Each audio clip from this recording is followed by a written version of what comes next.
So నిన్న problem చూసామమ్మా. Normal గా problem కి ఆన్సర్ ఎలా రాయాలి, ఇలస్ట్రేషన్ చూసాం. ఇలస్ట్రేషన్ ప్రాబ్లం ఆన్సర్ ఎలా రాయాలంటే ఫస్ట్ ఎప్పుడు ఏం చేయాలంటే అమ్మా,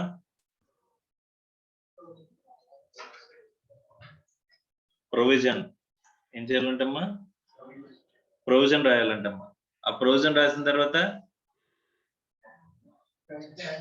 అంటే ఫస్ట్ మనకి ఆ క్వశ్చన్ లో కేవలం రెసిడెన్షియల్ స్టేటస్ లో రెసిడెంటా నాన్ రెసిడెంటా ముందు మనం క్యాలిక్యులేట్ చేసేసుకోండి. అర్థమవుతుందా? ఫస్ట్ పక్కన రఫ్ నోట్స్ లో ఆ డేట్స్ అయ్యి వేసుకుని క్యాలిక్యులేట్ చేసేసుకోండి. చేసేసుకున్న తర్వాత అక్కడ మనకి రెసిడెంటా నాన్ రెసిడెంటా ప్రూవ్ అయిపోతుంది కదమ్మా. ఆ తర్వాత రెసిడెంట్ లో మళ్ళీ ఆర్డినరీ రెసిడెంటా నాట్ ఆర్డినరీ రెసిడెంటా అనేది తెలిసిపోతుంది కదా. అలా తెలిసిపోయినప్పుడు ఫస్ట్ మనం ఏం చేయాలంటమ్మా, ఫస్ట్ ఏ ప్రొవిజన్ అప్లికబుల్ లో మనకి ఆల్రెడీ ఆన్సర్ తెలిసిపోతుంది కదా. ఫస్ట్ మనం జస్ట్ అంతా చదివిన తర్వాత జస్ట్ అనలైజ్ చేసి చెప్పడానికి ఒక 1 minute చాలమ్మా, అంతే కదా. సో ఆ రాయడానికి మిగతా టైం మనం ప్లాన్ చేసుకోవాలి. సో ఇప్పుడు రాసేటప్పుడు ఏ ప్రొవిజన్స్ అప్లికబుల్ అవుతాయో అవి స్పెసిఫిక్ గా ఐడెంటిఫై చేయండి. ఓకే, సో ఇది ఆన్సర్ ని ప్లాన్ చేసుకోవడం అమ్మా. ఆన్సర్ ఎలా ప్రజెంట్ చేయాలనేది ప్లాన్ చేసుకోవడం. ఇక్కడ ఫస్ట్ మనం ఏం చేయాలంట, సార్ ఇక్కడ రెసిడెంట్ గురించి మాత్రమే అడిగాడు, రెసిడెంట్ లో కూడా ఇండియన్ సిటిజన్ గురించి మాత్రమే అడిగాడు, లేదా సెక్షన్ 6(1)E అప్లికబిలిటీలోకి వచ్చేలా అడిగాడు. ఇలాంటివి మనకి ఐడెంటిఫై చేయగలమా, చేయలేమా? Yes or no? So identify చేయగానే ఫస్ట్ మనం పక్కన జస్ట్ రఫ్ గా అది ఏమొస్తుంది అనేది కంక్లూజన్ వచ్చేయండి. వచ్చేసిన తర్వాత అంటే ఆన్సర్ రాస్తూ మనం క్యాలిక్యులేట్ చేద్దాం అనేది పెట్టుకోవద్దు. అర్థమైందమ్మా? ప్రాపర్ ప్లానింగ్ ఆఫ్ ప్రెజెంటేషన్ అమ్మ ఇది. సో ఫస్ట్ ఒక 1 or 2 minutes లో మనం ఐడెంటిఫై చేసి తీసుకొచ్చేయాలి. ఆ రెసిడెంటా నాన్ రెసిడెంటా, 6(1)A ప్రకారం రెసిడెంట్ బట్ నాట్ ఆర్డినరీ రెసిడెంటా డైరెక్ట్ గాని ఇలా మనం చూసుకోవాలమ్మా. ఎస్ అనుకున్న అంటే అందులో ఏ ప్రొవిజన్స్ అప్లికబుల్ అవుతాయి అనేది అప్పటికి మనకు ఒక ఐడియా వచ్చేస్తుంది కదా. సార్ నో? సో అడిషనల్ కండిషన్స్ రాయాలా, బేసిక్ కండిషన్స్ ఒకటే రాస్తే సరిపోద్దా, లేకపోతే 6(1)A రాయాలా, ఏం రాయాలనేది తెలిసిపోద్ది కదమ్మా. అలా తెలిసిపోయినప్పుడు ఫస్ట్ మనం ఆ పర్టికులర్ అప్లికబుల్ ప్రొవిజన్స్ రాయాలి. క్లియర్ గా రాస్తున్నాను, అందుకనే అప్లికబుల్ ప్రొవిజన్స్ మాత్రమే ఆన్సర్ లో రాయండి ప్రొవిజన్ కింద. అర్థమైందా? సో తర్వాత ఏం చేయాలి సార్ అంటే అక్కడ ఇచ్చిన ఫ్యాక్ట్ రాయండి. ఏంటమ్మది? ఇచ్చిన ఫ్యాక్ట్ రాయండి. ఓకే, సో ఇక్కడ మనకి ఇన్ని డేస్ ఉండాలి అని చెప్పేసి తెలిసింది. అప్పుడు ఫ్యాక్ట్ ఏమొస్తుంది, ఇన్ని డేసే ఉన్నాడు అని చెప్పేసి తెలుస్తుంది. అదే కదా క్యాలిక్యులేషన్ ఆల్రెడీ చేసి పెట్టేశారు కదా. Yes sir no? So calculation చేసి పెట్టేస్తే రాయడం అనేది చాలా ఈజీ కదమ్మా. ఫస్ట్ మనం ప్లానింగ్ ఎలా రాయాలనేది ప్లాన్ చేసుకుంటే రాయడం అనేది చాలా సింపుల్ గా ఈజీ టాస్క్ కింద అయిపోద్దమ్మా. అర్థమైందా? డామ్ ష్యూర్ ఆన్సర్ అనేది తెలిసిపోయినప్పుడు మనం రాసేటప్పుడు ఆ కాన్ఫిడెన్స్ వేరేగా ఉంటుంది. అవునా కదా? కాస్త స్పీడ్ గా కూడా వెళ్తుంది. అందుకోసం అని చెప్పేసి ఫస్ట్ ప్రొవిజన్ అప్లికబిలిటీ ప్రకారం మనకి ఎన్ని రోజులు ఉండాలి అనేది ఆ ప్రొవిజన్ లో వస్తుంది. ఓకే, తర్వాత ఫ్యాక్ట్ లో ఎన్నాళ్ళు ఉన్నాడు అనేది వస్తుంది. తర్వాత లాస్ట్ లో కంక్లూజన్. ఈ కంక్లూజన్ లో మనకేమొస్తుందమ్మా, స్పెసిఫిక్ గా ఏంటి నువ్వు చెప్పాలనుకుంటుంది ఏంటి ఆడ అడిగింది క్లియర్ గా రాయాలి. Okay, so calculate residential status of a person అన్నాడు అనుకోమ్మా. So residential status of a person is resident or non resident or resident but not ordinary resident అని కంక్లూజన్ రాసి కరెక్ట్ గా resident non resident ordinary resident అని రాస్తాం కదా, దాన్ని underline చేయండి. అర్థమవుతుందా? అంటే మనం ఏంటంటే డైరెక్ట్ గా వాల్యూర్ కి ఈజీగా మనం ఏం చెప్పాలనుకుంటున్నాము అని చెప్పేసి క్లియర్ గా చెప్పేస్తాం. ఓకే, సో ఆన్సర్ డైరెక్ట్ గా చూసుకుని ఓకే వీడు ఆన్సర్ కరెక్టే. ఆ పైన అప్పుడు ఏం చేస్తారంటే మనం అటెన్షన్ డ్రా చేస్తున్నట్టమ్మా. అంటే ఆ లైన్స్ గీసామంటే ఆటోమేటిక్ గా ఫస్ట్ ఎవరిదైనా సరే చూపు ఎక్కడికి వెళ్తుందమ్మా, ఆ లైన్స్ దగ్గరికే కదా వెళ్తుంది. ఏంటి ఇంపార్టెన్స్ గా ఈడు ఏం చేశాడని చెప్పేసి అలా వెళ్ళిన వెంటనే ఆన్సర్ అనేది వచ్చేస్తుంది వాడికి. ఓకే, ఇప్పుడు పైనుంచి చదివినప్పుడు కొంచెం స్పెల్లింగ్ మిస్టేక్లు కానీ లేకపోతే గ్రామర్ మిస్టేక్లు కానీ ఉన్నా పెద్దగా పట్టించుకోడమ్మా. ఎందుకంటే నువ్వు రాసిన కంక్లూజన్ చూస్తాడు కాబట్టి ఆ తర్వాత ఏమవుద్ది, ఆ ప్రొవిజన్ లో ఇంచుమించు చిన్న మిస్టేక్స్ ఏమైనా ఉన్నా సరే తిక్కొట్టేస్తాడమ్మా. మా అర్థం ఉందా? Is it clear or not? So కాబట్టి అంటే వాడికి కావాల్సిన ఆన్సర్ అనేది ఇచ్చేస్తే గనక ఆటోమేటిక్ గా దాంట్లో ఉన్న ఈ ఆస్పెక్ట్స్ అన్ని కూడా పెద్దగా ఇచ్చేయడం. అర్థమైందా? Is it clear or not? Presentation of answer is very important. So కాబట్టి ఫస్ట్ రఫ్ క్యాలిక్యులేషన్ చేసుకోవాలి. సార్ ఇది ప్రొసీజర్ అంటే ఎస్ ప్రొసీజర్ అని చెప్తానమ్మా నేను. అర్థమైందా? సో ఎందుకంటే ఇవి డామ్ షూర్ క్వశ్చన్స్, అంటే ఖచ్చితంగా మనకు మార్కులు పడిపోయే క్వశ్చన్స్ అమ్మా, అవునా కదా? సో ఇది సింపుల్ గా ఉన్నాయా లేదా? సో ఇవి చాలా డామ్ షూర్ గా మనకి 100% మార్క్స్ గెయిన్ చేయగలవు. అలాంటప్పుడు వాటిని ప్రాపర్ ప్రెజెంటేషన్ కి వెళ్ళిపోవాలి. అర్థమైందా? సో అలాంటప్పుడు ఫస్ట్ రఫ్ క్యాలిక్యులేషన్ చేసుకుని తర్వాత provision applicable provision, rough calculation లోని అప్లికబుల్ ప్రొవిజన్స్ ఏవైతే ఉంటాయో అప్లికబుల్ ప్రొవిజన్స్ మాత్రమే రాయండి. అమ్మా అక్కడ రెసిడెంట్ అని తెలిస్తే అంటే నాన్ రెసిడెంట్ అని వచ్చింది అనుకోమ్మా, అప్పుడు బేసిక్ కండిషన్స్ రాస్తే చాలు. ఎడిషనల్ కండిషన్స్ కూడా రాయాలా? అవసరం లేదు కదమ్మా. సో రాసి టైం వేస్ట్ చేసుకోవచ్చా? టైం వేస్ట్ చేసుకోవాల్సిన అవసరం లేదు. మరి ప్రొవిజన్స్ అంటే ఏ ప్రొవిజన్స్ రాయాలని తెలియనప్పుడు ఫస్ట్ మనం ఏం చేయాలి? రఫ్ క్యాలిక్యులేషన్ చేసుకుంటే ఆ తర్వాత ప్రొవిజన్స్ అప్లికబుల్ ప్రొవిజన్స్ మాత్రమే రాస్తారు. ఇండియన్ సిటిజన్ అని తెలిసింది, ఇండియన్ సిటిజన్ సంబంధించిన ఎక్సెప్షన్స్ లో అన్ని ఎక్సెప్షన్స్ రాయాలా? ఇండియన్ సిటిజన్ సంబంధించిన రాస్తే చాలా, పర్సన్ ఆఫ్ ఇండియన్ ఆరిజిన్ గురించి కూడా రాయాలా? సరిపోదు కదమ్మా. ఇండియన్ సిటిజన్ అని తెలిస్తే yes or no. So crew member of a foreign ship అన్నాడంటే మళ్ళీ crew member of Indian ship అయితే ఏం చేయాలని రాయాలా?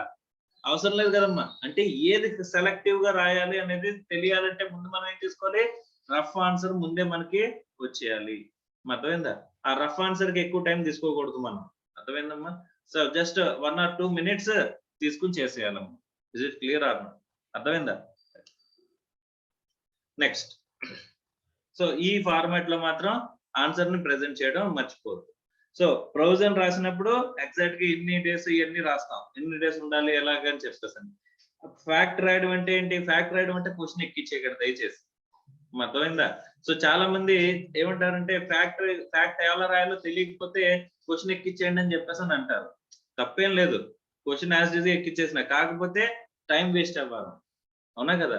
సో అందులో కరెక్ట్ గా ఈ ప్రొవిజన్ కి రిలేటెడ్ గా ఏదైతే ఫ్యాక్ట్ ఉందో అది మాత్రం రాస్తే చాలమ్మా. అర్థమైందా? సో చాలా అసలు క్వశ్చన్ ఎక్కించేసే పని అయితే పెట్టుకోవద్దు, చాలా సెలెక్టివ్ గా రాయాలి ఫ్యాక్ట్లు కూడా. సో ఎన్నాళ్ళు ఉండాలి, వీడు ఎన్నాళ్ళు ఉన్నాడు, ఎక్కడ ఉన్నాడు, ఇండియాలో ఎన్నాళ్ళు ఉన్నాడు, ఈ ప్రీవియస్ 4 years లో ఎన్నాళ్ళు ఉన్నాడు, చాలా సెలెక్టివ్ గా అన్నమాట. పారాగ్రాఫ్ రైటింగ్ అవాయిడ్ చేయండి మా. పారాగ్రాఫ్ రైటింగ్ అనేది అస్సలు కనిపించకూడదు, అన్ని కూడా పాయింట్స్ వైజే ఉండాలి. పాయింట్స్ నెంబర్ లేకండి దయచేసి, అర్థమవుతుందా? సో ఎన్ని పాయింట్లు రాసాం అనేది నెంబర్స్ వేయద్దు. యూజ్ ఈ ఇది కానీ స్టార్ మార్క్ కానీ ఏదో ఒకటి, సో డాట్స్ కానీ by what ever the means ఏదైనా వాడచ్చు. ద బెస్ట్ ఏంటంటే ఈ ఆరో mark is the best thing అమ్మా. అర్థమైందా? పాయింట్స్ ఇక్కడే కాదు, ఈ సబ్జెక్ట్ అనే కాదమ్మా, ఏ సబ్జెక్ట్ లోని మీరు పారాగ్రాఫ్ రైటింగ్ అనేది పెట్టుకోవద్దు. ఓకే, బుల్లెట్ పాయింట్స్ ఉండాలి. ఆ బుల్లెట్ పాయింట్స్ కింద మనం ఆన్సర్ అనేది రాయాలి. థియరీ సబ్జెక్ట్ అయినా అంతే, అర్థమైందా? థియరీ సబ్జెక్ట్ అయినా సరే బుల్లెట్ పాయింట్స్ రాయాలి. అర్థమైందా? పారాగ్రాఫ్ రైటింగ్ అనేది అవాయిడ్ చేయండి. ఎందుకంటే పారాగ్రాఫ్ రైటింగ్ లో వాళ్ళు చదవడానికి చాలా ఇబ్బంది పడిపోతారు, చిరాకు పడిపోతారు అమ్మా. అర్థమవుతుందా? సో అంత రాసినా సరే మనం అంతా కరెక్టే రాస్తాం, కానీ అంత రాసినా సరే వాళ్ళు పారాగ్రాఫ్ రైటింగ్ చూసేసరికి ఏదో కలిపి కట్టేసి ఉంటాడని చెప్పేసి యావరేజ్ మార్కులు వేసేస్తారు, ఎగ్జాక్ట్ మార్కులు లేరు. అర్థమైందా? మనం రాయాలనుకున్నది ఎన్ని పాయింట్స్ ఉంటే అన్ని పాయింట్స్ కూడా మనం పాయింట్ స్పెసిఫిక్ గా రాయడం అనేది అలవాటు చేసుకోండి ఇప్పటి నుంచి కూడా. Is it clear or not? Right. So ఈ ప్రకారంగా మనం ఏం చేయాలంట, మనం ఆన్సర్ అనేది ప్రెజెంట్ చేసుకోవాలి. Is it clear or not? అర్థమైందమ్మా? కంక్లూజన్ మాత్రం ఆడు ఇచ్చిన వర్డ్స్ లోనే ఇవ్వండి. వాడు ఏదైతే క్వశ్చన్ టర్మ్స్ లో అడిగాడో అదే టర్మ్స్ లో మీ ఆన్సర్ అంటే కంక్లూజన్ అనేది ఉండాలి. అది మాత్రం గుర్తుపెట్టుకోండి. ఓకే, సో వాడు ఏ టర్మ్స్ లో అయితే అడిగాడో ఆ టర్మ్స్ లోనే మీ ఆన్సర్ అనేది కంక్లూజన్ అనేది ప్రెజెంట్ చేయండి. Is it clear or not? ఎందుకంటే వాడు అడిగిన అన్ని కూడా ఏమేమి అడిగితే అన్ని కూడా కంక్లూజన్ లో పాయింట్స్ కింద రావాలి. Will your answer be different అని చెప్పేసి అని అడిగాడు, అది కూడా కంక్లూజన్ లో my answer will not be deferred అనేది అలా పాయింట్ ఆఫ్ వ్యూ లో అలాంటి సెంటెన్స్ లోనే మీరు రాయాలమ్మ. అర్థమైందా? Is it clear or not? Right. అంటే ఇదంతా కూడా ఏంటి, ప్రెజెంటేషన్ ప్లానింగ్. ఇది కూడా ప్రెజెంటేషన్ కూడా పార్ట్ ఆఫ్ అవర్ ఆన్సర్. అర్థమైందా కదా?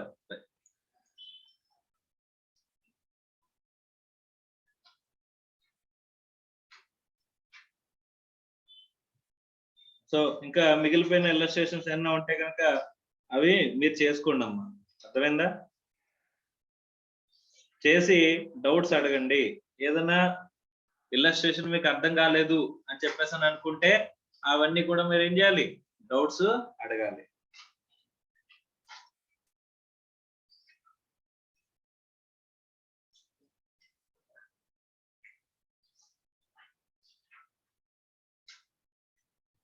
Shall we move forward? So ఒక్కసారి జస్ట్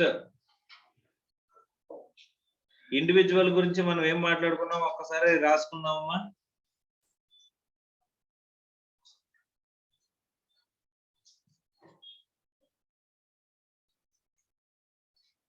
సో ఇండివిజువల్ యొక్క రెసిడెన్షియల్ స్టేటస్ అనేది తెలియాలంటే ఫస్ట్ మనం ఏం చెక్ చేయాలమ్మా?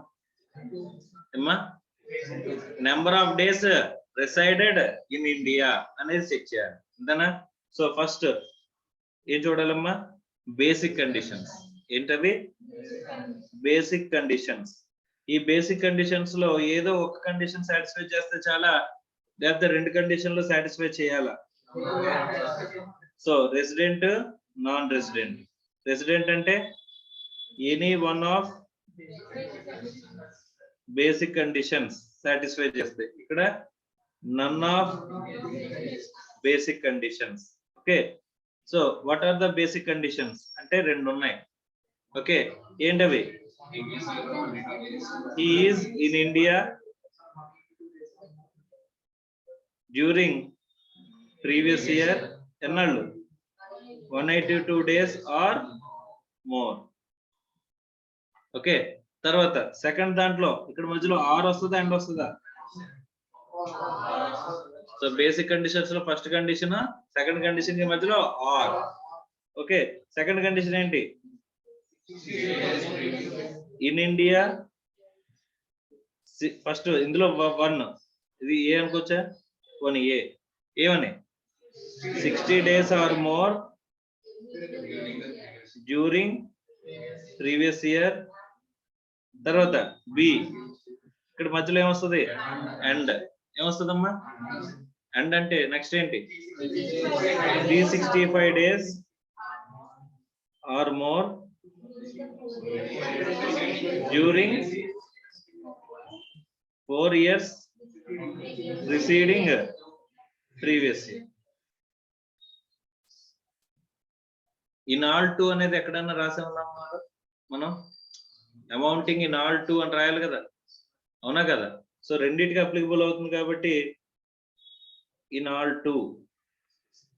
గుర్తుండదా? ఎందుకంటే ఇన్ ఆల్ టు అంటే దాని అర్థం ఏంటి అంటే వచ్చి వెళ్ళిన కంటిన్యూస్ పీరియడ్ అనేది అవసరం లేదు అని చెప్పేసి మనకి స్ట్రైక్ అవ్వడానికి. అర్థమైందమ్మా? సో ఈ ముక్క చూడగానే మనకి బేసిక్ కండిషన్ అనేది అర్థమైపోతుంది కదా.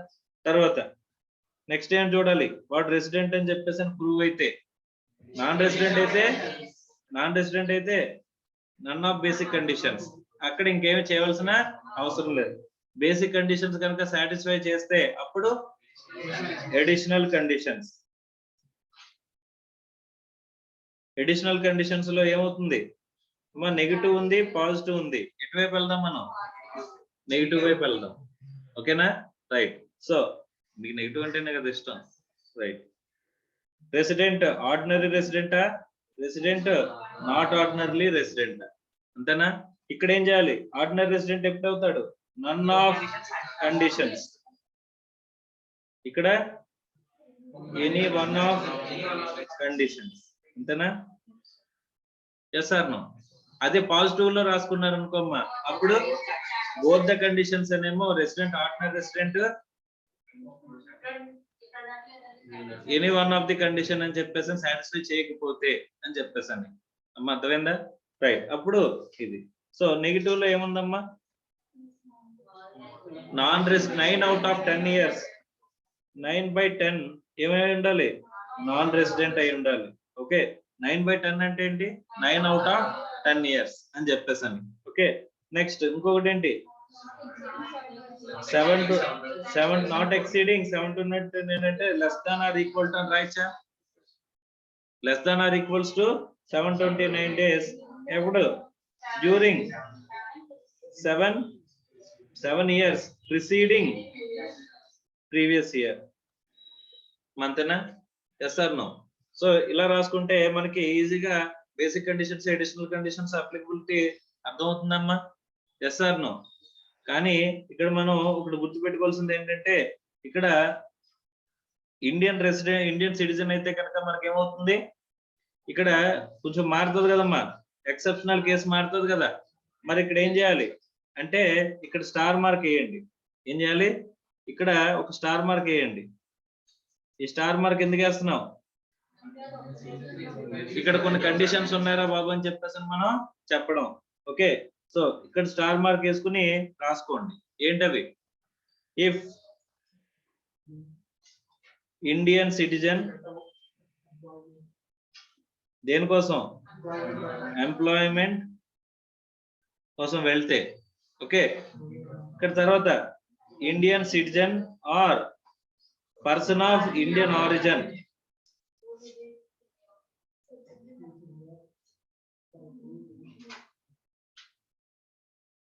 So person of Indian origin ఏంటమ్మా? Settled abroad, visit India. Next crew member of Indian ship. ఈ 3 కేసుల్లోని మనకేమవుతుందమ్మా? Only first condition, only first basic condition. మళ్ళీ ఫస్ట్ బేసిక్ కండిషన్ అంటే ఏంటో రాయాలా? అక్కర్లేదు కదా. సో ఆల్రెడీ మనకు అర్థమవుతుంది కదా ఇలా చూడగానే. సో తర్వాత next crew member of foreign ship. Crew member of foreign ship కూడా ఇదే ఇండియన్ సిటిజన్, కాకపోతే ఇండియన్ సిటిజన్. అర్థమైందా? కాకపోతే exclude date of beginning are starting. ఏంటమ్మా? సో అక్కడ continuous discharge certificate. So date entered and exited. Continuous discharge certificate. అర్థమైందా? So ఇంకేమున్నాయి మనం నేర్చుకున్నవి? సో 6(1)A మీ సెక్షన్ ఏంటి? మనం సెక్షన్ రాసుకోవాలి. Basic conditions 6(1), additional conditions 6(6). ఇక్కడ 6(1)A ఎవరికి అప్లికబుల్ అవుతుంది? 6(1)A అనేది ఎవరికి అప్లికబుల్ అవుతుందమ్మా? Indian citizen. ఇండియన్ సిటిజన్ అయినా? Yes or no? సో అక్కడ ఇండియన్ సిటిజన్ అయి ఉండాలి. తర్వాత ఇంకేముండాలి? Income does not exceed.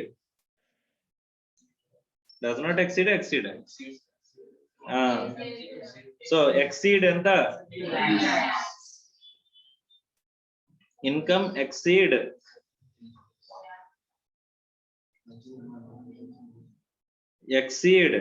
15 lakhs. Income exceed 15 lakhs. ఏమవుతుంది అప్పుడు? ఇక్కడ 182 బదులు ఇన్ ప్లేస్ ఆఫ్ 182 days ఏం చేస్తాం? 120 days చేస్తాం.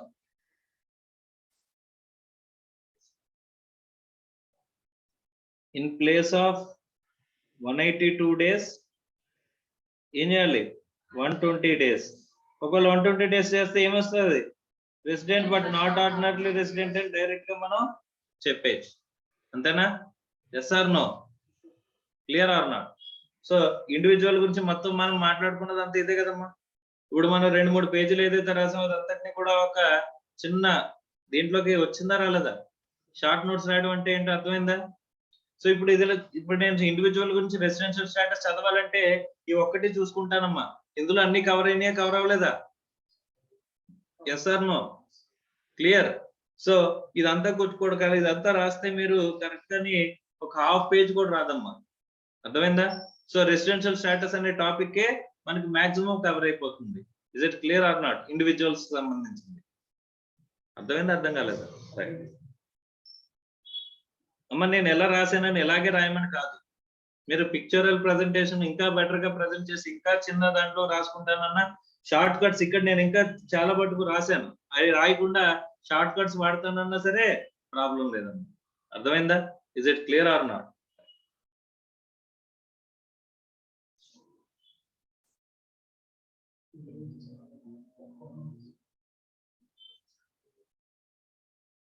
Indian citizen income exceeding 120 lakh, 15 lakhs దాటితే 120 days చూసినా 120 days కంటే చూసినప్పుడు మళ్ళీ అడిషనల్ కండిషన్స్ అప్లై చేయాలా?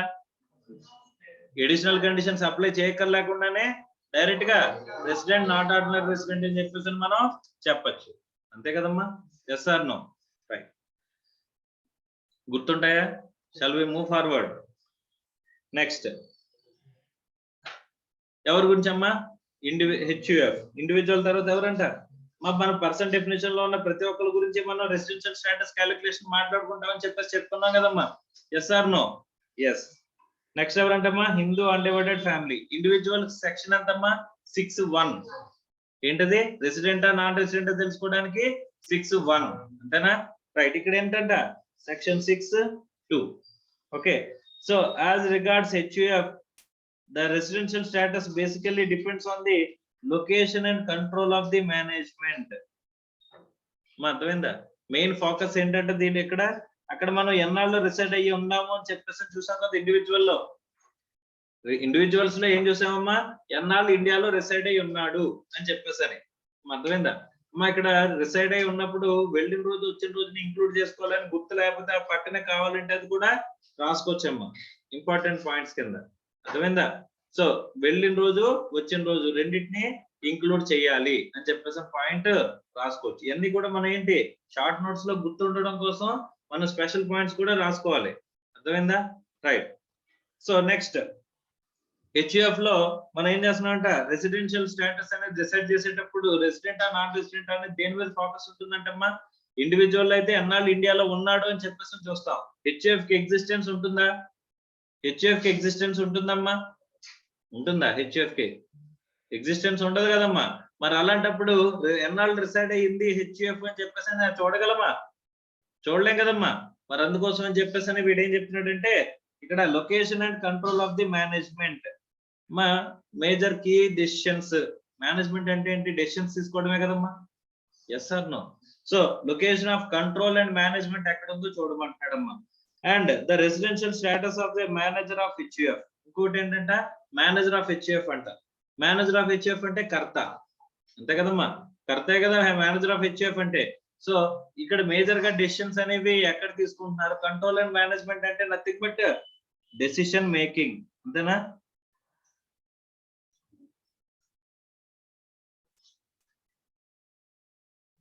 డెసిషన్ మేకింగ్ ఎక్కడ ఉందని చెప్పేసి చూడమంటున్నాడమ్మా. ఆ డెసిషన్ మేకింగ్ ని బేస్ చేసుకుని మీకు ఏం చేయమంటున్నాడు? ఇక్కడ రెసిడెన్షియల్ స్టేటస్ అనేది డిసైడ్ చేయండి అని చెప్పేసి చెప్తున్నాడు. అండ్ దాంతో పాటు ఇంకోటి ఎవరంట? కర్త యొక్క రెసిడెన్షియల్ స్టేటస్ ని కూడా బేస్ చేసుకుని చెప్పమంటున్నాడు అమ్మా. ఓకే చూడండి. సో కర్త అంటే ఎవరంటే మేనేజర్. మేనేజర్ అంటే ఎవరంటే కర్త. is a male member of HUF who manages the affairs of the HUF. The residential status of HUF shall be indicated here under. ఎలా చెప్తారంటమ్మా? First రెసిడెంటా non రెసిడెంటా. అమ్మా ఎక్కడైనా సరే ఒకటే ప్రొసీజర్, రెసిడెంటా నాన్ రెసిడెంటా అనేది మనం తెలుసుకోవాలి. So first resident. మరి రెసిడెంట్ అయిన తర్వాత ఆర్డినరీ రెసిడెంటా నాట్ ఆర్డినరీ రెసిడెంటా? ముందు రెసిడెంటా ఆర్డినరీ నాన్ రెసిడెంట్ అని చూడాలంటే a HUF is said to be resident in India if control and management of its affairs is situated wholly or partly in India. అమ్మా జాగ్రత్తగా గమనించండి. ఇక్కడ పూర్తిగా డెసిషన్ మేకింగ్ ఇండియాలో ఉంటేనే రెసిడెంట్ అంటున్నాడా? Wholly or partly decision making అనేది ఇండియాలో ఉంటే అంటే సో 10 డెసిషన్స్ తీసుకున్నాం అనుకోమ్మా. ఆ 10 డెసిషన్స్ లో 6 డెసిషన్స్ ఇక్కడ, 4 డెసిషన్స్ అవుట్ సైడ్ ఇండియాలో. ఇప్పుడు ఇది పార్ట్లీ అవుతుందా హోల్లీ అవుతుందా? సో అంటే పార్ట్లీ అన్న ఇండియాతో ఏదో ఒక చిన్న డెసిషన్ తీసుకున్న కనెక్షన్ ఉన్నా సరే అదేమవుద్దమ్మా పార్ట్లీ అవుతుంది. అంతేనా సార్? అలా కాకుండా మొత్తం డెసిషన్స్ అన్ని అవుట్ సైడ్ ఇండియా నుంచి తీసుకుంటున్నాం సార్, అప్పుడు హోల్లీ అవుట్ సైడ్ ఇండియా అంటారు. అంతేనా? కంట్రోల్ అండ్ మేనేజ్మెంట్ ఎక్కడ నుంచి చేస్తున్నారమ్మా? Wholly outside India. ఇక్కడ బిజినెస్ ఏం చేయాలి ఎలా చేయాలి అనే డెసిషన్ మేకింగ్ అంతా కూడా ఎక్కడి నుంచి తీసుకుంటున్నారంట? Only outside India. అంటే డెసిషన్ మేకింగ్ అంతా పూర్తిగా అవుట్ సైడ్ ఇండియాలో ఉంది అనుకుంటే కనుక అప్పుడు ఏమంటారంటమ్మా, the HUF is a non-resident in India if the control and management of the affairs is situated wholly outside India.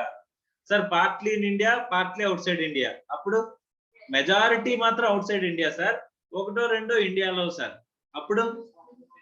అప్పుడమ్మా అప్పుడు కూడా పార్ట్లీ కింద కవర్ అయిపోయి మెజారిటీ అని మిమ్మల్ని కన్ఫ్యూజ్ చేస్తాడు. ఇక్కడ మెజారిటీ రూల్ కాదమ్మా, అర్థమైందా? మెజారిటీ రూల్ అయితే మీరు అన్నట్టు మెజారిటీ డిసిషన్స్ అని చెప్పేవాడు, కానీ ఇక్కడ మెజారిటీ రూల్ కాదు. క్వశ్చన్ లో మాత్రం మిమ్మల్ని కన్ఫ్యూజ్ చేయడానికి majority decisions have been taken in outside India అని చెప్పేసి అని చెప్తాడు. అలాంటప్పుడు ఏం చేయాలి? ఈవెన్ వన్ డెసిషన్ తీసుకున్నా సరే పార్ట్లీ అవుతుందా అవదమ్మా? Yes or no? So control and management partly in India అని చెప్పేసి మనం ఏం చేసేయాలి? రెసిడెంట్ అని చెప్పేసి అని రాసేయాలంట. అర్థమైందా? Is it clear or not? Right. Resident లో సార్ రెసిడెంట్ అని ప్రూవ్ అయితే నెక్స్ట్ మనం చెక్ చేయాల్సింది ఏంటమ్మా? రెసిడెంట్ ఆర్డినరీ రెసిడెంటా, నాట్ ఆర్డినరీ రెసిడెంటా చూడాలంట. సో ఇక్కడ resident but not ordinary resident అని చెప్పేసి నీ సెక్షన్ 6 ఇస్తున్నాడమ్మా. అంటే ఏంటి? ఇండివిజువల్స్ లో రెసిడెంట్ మనకేంటి అడిషనల్ కండిషన్స్ చెప్పింది ఏ సెక్షన్ అమ్మా? 6 కదమ్మా, అవునా కదా? సో ఇక్కడ ఏం చెప్పినట్టు చూడండి, if the control and management of the affairs of the HUF is situated wholly or partly in India అంటే అది ఆటోమేటిక్ గా మనకి ఏమవుద్ది? రెసిడెంట్. తర్వాత and if the manager of the family satisfies the following conditions. ఎవరు satisfy చేయాలంటే కదా conditions? Manager of the family అంటే ఎవరు? కర్త. Okay, HUF shall be considered as not ordinarily resident. He has been non-resident in India in 9 out of 10 preceding previous years. తర్వాత he has been in India for a period not exceeding 729 days during the 7 preceding previous years అన్నాడు. Sir మళ్ళీ ఏదో చూసినట్టే ఉన్నాయి. Additional conditions రెండు, negative లో ఉండే additional conditions రెండు ఇవే కదమ్మా? Yes sir no? సో అంటే ఇక్కడ HUF అనేది ఎలా డిపెండ్ అయి ఉంటుందమ్మా? HUF యొక్క రెసిడెన్షియల్ స్టేటస్ అనేది control and management of the affairs of the HUF and karta అనొచ్చా? అనొచ్చా లేదా? So any one of the conditions, additional conditions కనుక సాటిస్ఫై చేస్తే అప్పుడు ఏమవుతాడమ్మా? Resident but not ordinary resident. అక్కడ any one of the conditions అన్నాడు కదా, any of the following conditions అని చెప్పేసి. Yes or no? సో తర్వాత resident and ordinary resident if the control and management of the affairs of HUF is situated wholly or partly in India and if the manager of the family fails to satisfy both the conditions of the HUF is considered to be ordinary resident అని చెప్పేసి అంటున్నాడమ్మా. ఇక్కడ ఇలాగే కనుక HUF గురించి మనం రాసుకుంటే, ఏమని రాసుకోవచ్చమ్మా? First HUF యొక్క రెసిడెన్షియల్ స్టేటస్ ఎలా తెలుస్తుంది అని చెప్పేసి అంటే రెసిడెంట్ ఆర్ నాన్ రెసిడెంట్ అనేది దేని మీద డిపెండ్ అయి ఉంటుందమ్మా? Control and management of affairs. అంతేనా? ఇదే కదా అన్నాడు వాడు ఇదే కదా, control and management of the affairs అనే కదా వాడాడు. రైట్. సో ఇక్కడ ఏమై ఉండాలి? wholly or partly in India. తర్వాత ఇక్కడ wholly outside India. Next sir wholly or partly in India అన్నారు కదా, ఇక్కడ రెసిడెంట్ అని ప్రూవ్ అయితే మళ్ళీ నెక్స్ట్ ఏం చేయాలి? Resident not ordinary resident, resident ordinary resident ఎలాగన్నా రాసుకోవచ్చు. సో ఇక్కడ మళ్ళీ కండిషన్స్ రాయాలా? అడిషనల్ కండిషన్స్ అని రాసి పడేస్తే చాలు. అర్థమైందా?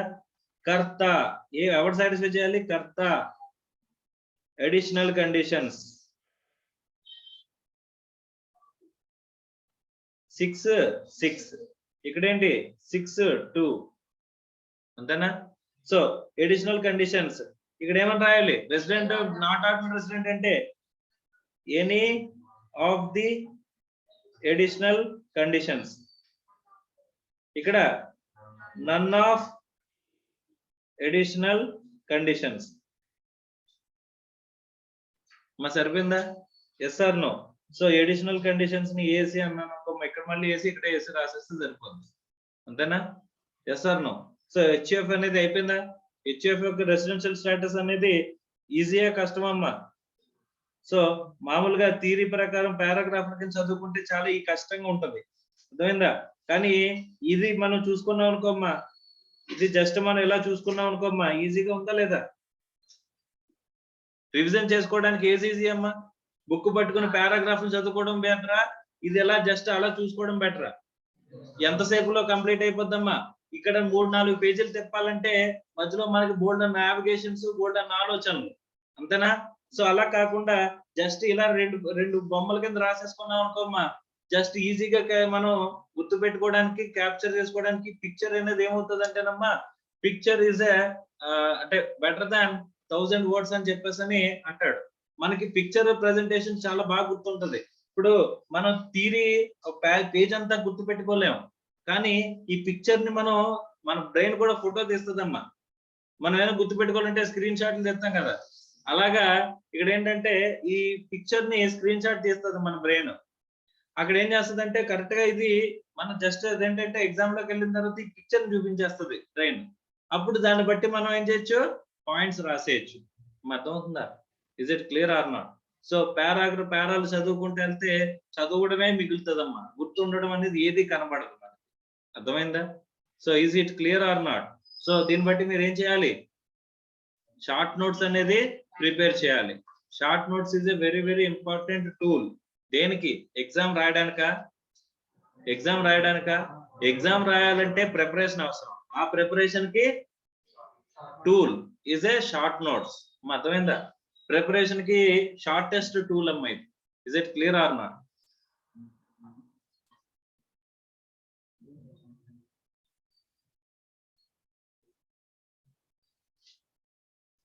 మా షార్ట్ నోట్స్ అనేది ఎలా రాయాలో చూపిస్తున్నానా? సో షార్ట్ నోట్స్ అనేవి ఇలాగే రాయాలని రూలా? ఎక్కడైనా యాక్ట్ లో చెప్పారా? ఇక్కడ స్టాండర్డ్ రూల్ ఏమైనా ఉందా? ఎక్కడ స్టాండర్డ్ రూల్ లేదమ్మా. సో అదంతా కూడా మన ఫ్రేమింగ్, మనకు అర్థమయ్యేటట్టు, నాకు అర్థమయ్యేటట్టు, నాకు గుర్తుండేటట్టు నేను రాసుకున్నాను. ఇంకా ఈజీగా మీరు రాసుకుంటానంటే మీ ఇష్టం వచ్చినట్టు రాసుకోండి, కానీ తక్కువ స్పేస్ లో మనకి ఎక్కువ ఇన్ఫర్మేషన్ క్యాప్చర్ అయ్యేలాగా మీరు ప్లాన్ చేసుకోవాలి. అర్థమైందా? Is it clear or not? Next చెప్పమ్మా. అవును అవును, కర్త ఇద్దరు ఉండరు. అవునమ్మా, అవును. ఇప్పుడు ఎవరైతే కర్తగా 31st మార్చికి కర్తగా ఎవడైతే ఉన్నాడో, 31st మార్చ్ ఎండింగ్ కి కర్తగా ఎవరైతే నీకు ఎగ్జిస్టెన్స్ లో ఉన్నారో వాళ్ళే నీకు ఉంటారమ్మా. ఆ పర్సన్ అంటే ఆ కర్త పొజిషన్ లో ఎవడైనా ఉండొచ్చు, ఎల్లారో పొల్లారో ఎవడైనా ఉండొచ్చు. ఆ ఉన్నవాడు ఎవడైతే ఉన్నాడో 31st మార్చికి వాడి రెసిడెన్షియల్ స్టేటస్ అనేది మనం చూస్తాం. అర్థమైందా? So very good question. ఓకేనమ్మా? సో నేను ఎలాంటివి ఎక్స్పెక్ట్ చేస్తాను. ఓకేనమ్మా? రైట్. సో ఇక్కడ కర్త ఆ రోజున ఒకవేళ మధ్యలో చనిపోతే అనేది బెస్ట్ క్వశ్చన్. అలాంటప్పుడు కర్త ఎవడు అంటే, కర్త ఒకే సంవత్సరంలో ఇద్దరు మారితే అప్పుడు ఏంటి పరిస్థితి? 31st మార్చ్ ఎండింగ్ కి ఎవడైతే కర్తగా ఉంటాడో he will be considered as karta for the whole year, and his residential status is going to be deciding the additional conditions for the ordinary resident and not ordinarily resident. అర్థమైందమ్మా? Next sir, ఒకే person 2 HUFs లో కర్తగా ఉండొచ్చా? ఉండకూడదా? ఎన్ని HUF లను form చేసుకోవచ్చా మనం? With in the family ఎన్ని HUFs అయినా ఫామ్ చేసుకోవచ్చా లేదా? అనుకున్నావా లేదా? దాని గురించి మాట్లాడుకున్నావా? పర్సన్ డెఫినేషన్ మాట్లాడుకున్నప్పుడు అలాంటప్పుడు ఆ HUF లోని మేల్ మెంబర్ వీడే, తర్వాత ఈ HUF లోని మేల్ మెంబర్ వీడే, అంటే పెద్దవాడు. అలాంటప్పుడు వీడే 2 HUFs లోని కర్తగా ఉండొచ్చు. అర్థమైందా? Is it clear or not? Next company అంటమ్మా. నెక్స్ట్ ఏంటి? కంపెనీ. పర్సన్ డెఫినేషన్ లో ఎన్ని కేటగిరీస్ ఉన్నాయి మనకి? 7 కేటగిరీస్ ఉన్నాయి. అవునా? 7 సో 7 కేటగిరీస్ లో ఎవరి గురించి కంప్లీట్ అయింది? ఇండివిజువల్ గురించి కంప్లీట్ అయింది, HUF గురించి కంప్లీట్ అయింది. ఇంకా ఎవరెవరి గురించి చూడాలి? Company, partnership firm including LLP, తర్వాత AOP BOI, local authority, AJP. So వీళ్ళందరి గురించి చూడాలి కదమ్మా. సో నెక్స్ట్ ఎవరి గురించి ఎంత చెప్తున్నాడమ్మా? కంపెనీ. ఓకేనా? Sir, a company is said to be resident in India if any of the previous years. ఒక విషయం గుర్తుపెట్టుకోండి, ఒక చిన్న పాయింట్, ఇవేం లేదు. Resident but not ordinary resident అనే కేటగిరీ ఉంది చూసారా, అది కేవలం ఇండివిజువల్స్ కి హెచ్యుఎఫ్ కి మాత్రమే ఉంటదంట. అర్థమైందా? Resident but not ordinary resident అనే సిచ్యువేషన్ ఎవరి దగ్గర మాత్రమే ఉంటది? Only for individuals and HUF. మరి మిగతా వాళ్ళు సార్, ఏదర్ వాళ్ళు రెసిడెంట్ కానీ నాన్ రెసిడెంట్ కానీ. ఒకవేళ రెసిడెంట్ అయితే మళ్ళీ అందులో ఏమవుతారు సార్? Ordinary resident. డైరెక్ట్ గా రెసిడెంట్ అయితే ఆర్డినరీ రెసిడెంటే. మనకి మూడు కేటగిరీలు ఉన్నాయి: resident, ordinary resident, resident but not ordinary resident, non resident. ఏ ప్రకారం? స్కోప్ ఆఫ్ ఇన్కమ్ సెక్షన్ 5 ప్రకారం, అంతేనా? అందులో రెసిడెంట్ ఆర్డినరీ రెసిడెంట్ అయిపోతారంట డైరెక్ట్ గా. సార్, ఇండివిజువల్ హెచ్యుఎఫ్ అయితేనే మనం ఏం చెక్ చేసుకోవాలి? రెసిడెంట్ ఆర్డినరీ రెసిడెంటా, రెసిడెంట్ నాట్ ఆర్డినరీ రెసిడెంటా? అంటే అడిషనల్ కండిషన్స్ అండర్ సెక్షన్ 6(6) అనేది ఎవరెవరికి అప్లికబుల్ అవుతాయి? To decide ordinary resident and not ordinary resident only for individuals and HUFs. ఇది ఇంపార్టెంట్ పాయింటే కదమ్మా. సో గుర్తు పెట్టుకోవాలంటే ఒక చిన్న బాక్స్ చేసుకుని, resident not ordinary resident category ఎవరికి ఉంటుంది? Only for individuals and HUF అని చెప్పేసి రాసుకుంటే సరిపోతుంది. Is it clear or not? అర్థమైందా? Is it clear or not? Right. Next, so ఇప్పుడు కంపెనీకి వచ్చేసాం అన్నమాట. కంపెనీకి వచ్చేసరికి ఏముంటుందని చెప్పేసి చెప్పుకోవచ్చు? Only resident and non resident. Sir, resident లో ordinary resident, not ordinary resident? Automatic గా ఏమైపోతారంట? Ordinary resident. రెసిడెంట్ అయితే ordinary resident, resident ordinary resident. ఇంకా బట్ నాట్ ఆర్డినరీ రెసిడెంట్ అనే కేసే ఉండదు. అర్థమైందమ్మా? Is it clear or not? A company is said to be resident in India if in any of the previous years it is an Indian company. Indian company అంటే ఏంటి? Indian company అంటే ఏంటి? ఇండియాలో incorporate అయిన కంపెనీని Indian company అంటారు. Once Indian company అంటే ఇండియాలో రిజిస్టర్ అయిన కంపెనీ అయితే, ఇండియన్ కంపెనీ అయితే ఏమవుతుందమ్మా? Always resident, always resident. అర్థమవుతుందా? Is it clear or not? Right. చాలా యాక్ట్స్ లో మనకి ఏంటంటే, ఇప్పుడు ఇన్వెస్ట్మెంట్స్ ఇండియాలోకి తీసుకురావడానికి మనం ఏం చేస్తారమ్మా? ఇండియాలోకి ఫారిన్ ఇన్వెస్ట్మెంట్స్ వస్తాయా? Yes or no? Foreign direct investments, FDIs వస్తాయా రావా? సో వాళ్ళు వచ్చి ఇండియాలో ఇన్కార్పొరేట్ చేస్తున్నారు అనుకోమ్మా. ఇప్పుడు కియా మోటార్స్ ఉంది. కియా మోటార్స్ అనేది ఎక్కడ? కొరియన్ కంపెనీ అమ్మా, అంతేనా? కియా మోటార్స్ తెలుసా మీకు? కియా కంపెనీ కార్స్ వస్తున్నాయి కదా, ఆ కియా మోటార్స్ ఎక్కడ? ఆంధ్రప్రదేశ్ లో ఎస్టాబ్లిష్ చేశారు కదమ్మా. ఎస్టాబ్లిష్ చేస్తే ఆ కియా మోటార్స్ అనేది ఫారిన్ డైరెక్ట్ ఇన్వెస్ట్మెంట్. ఓకే, కానీ ఇక్కడ పర్టికులర్ ఇప్పుడు టెలికాం ఇండస్ట్రీ ఉంది. టెలికాం ఇండస్ట్రీలో ఇప్పుడు వోడాఫోన్ అనేది ఇండియాదా? వోడాఫోన్ అనేది ఇండియాదమ్మా? వోడాఫోన్ అనేది యూకే కంపెనీ అమ్మా. అర్థమైందా? సో కానీ టెలికాం ఇండస్ట్రీ సెక్టార్ లో ఇండియాలో టెలికాం అనే ఇండస్ట్రీలో మన ఇన్వెస్ట్మెంట్ పెట్టాలంటే, ఎవరైనా సరే ఫారిన్ ఇన్వెస్ట్మెంట్ అనేది ఇండియాలో పెట్టాలి అని చెప్పేసి అని అంటే కనుక వాళ్ళు ఏం చేయాలంటమ్మా? ఇండియాలో కంపెనీని ఓపెన్ చేయాలి. ఏం చేయాలి?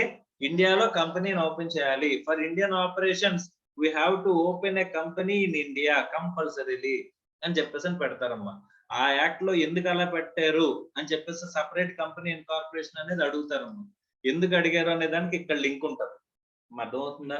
ఎందుకు అడిగారు అని చెప్పేసి అంటే, ఇప్పుడు ఇక్కడ ఇండియాలో ఎర్న్ చేసిన ఇన్కమ్ ని ఇండియాలో ట్యాక్స్ చేయాలి, అవుట్ సైడ్ ఇండియాలో ట్యాక్స్ చేయాలనే కన్ఫ్యూజన్ అనేది ఉండొచ్చా?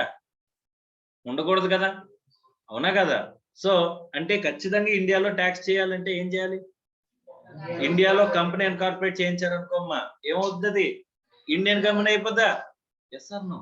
ఇండియన్ కంపెనీ అయిపోతే కనుక ఇంకా చచ్చినట్టు ట్యాక్స్ కట్టించచ్చా లేదా? ఫర్ ది ఇండియన్ ఆపరేషన్స్ ఇక్కడ ఈ ఇన్కమ్ అనేది ఇక్కడ వచ్చింది, వేరే కంట్రీకి సంబంధించింది, ఇక్కడ కాదు అని చెప్పే అవకాశం అనేది ఇవ్వగలమా మనం? ఇవ్వగలమా? అంటే ఇక్కడ వీడు ఆర్డినరీ రెసిడెంట్, ఇక్కడ డిసిషన్స్ ఇక్కడ తీసుకోలేదు, అక్కడ తీసుకోలేదు అని చెప్పే అవకాశం అనేది ఇస్తారా? ఇచ్చే అవకాశం కూడా ఇవ్వట్లేదంట. మళ్ళీ ఇవ్వకూడదంటే ఏం చేయాలి? అలా ఇవ్వకూడదంటే ఏం చేయాలి? సింపుల్ గా కంపెనీని ఇండియాలో ఇన్కార్పొరేట్ చేయాలనే కండిషన్ పెడతారమ్మా. అర్థమైందా? ఇది ఇప్పుడు మీకు అర్థం కాదు. మీకు ఫారెన్ డైరెక్ట్ ఇన్వెస్ట్మెంట్స్ గురించి అది చదువుకుంటారమ్మా. తర్వాత అంటే ఇక్కడ ఫైనల్ లో కూడా ఉండకపోవచ్చు, కానీ ఎప్పుడైనా సరే ప్రాక్టికల్ లైఫ్ లోకి వెళ్ళిన తర్వాత ఒక ఎఫ్డిఐ ఇన్వెస్ట్మెంట్ అనేది ఇండియాలోకి రావాలి అంటే ఇండియన్ కంపెనీ ఖచ్చితంగా ఇన్కార్పొరేట్ చేయాలి. మీరు టెలికాం ఇండస్ట్రీకి చేసే ఎగ్జాంపుల్ మీకు అర్థమయ్యేది, మీకు తెలిసేది అని చెప్తున్నాను. కియా మోటార్స్ అంటే మీకు తెలియదు, కొన్ని వోడాఫోన్ అంటే తెలుస్తుంది కదమ్మా.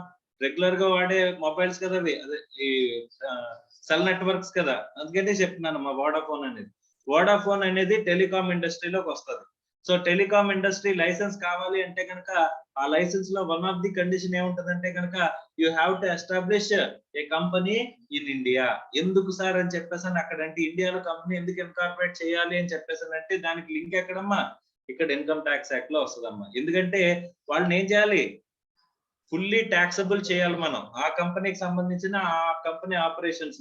ఇక్కడ ఇది అంటే ఇక్కడ నుంచి డెసిషన్స్ మనం తీసుకోవట్లేదు, ఇక్కడ ఇది ఇండియన్ కంపెనీ కాదు అని చెప్పేసి చెప్పడానికి అవకాశం ఉంటుందా?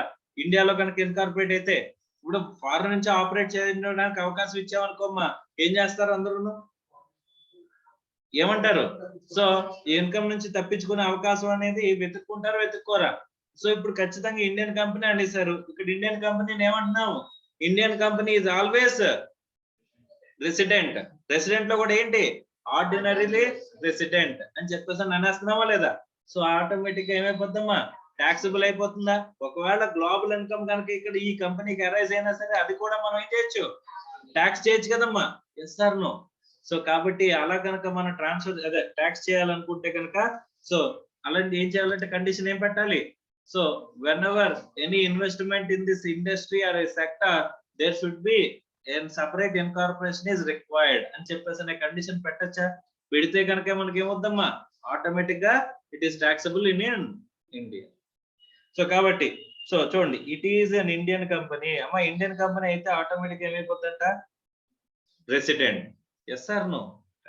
Next, in case of other companies where it's place of effective management, POEM అంటాడమ్మా.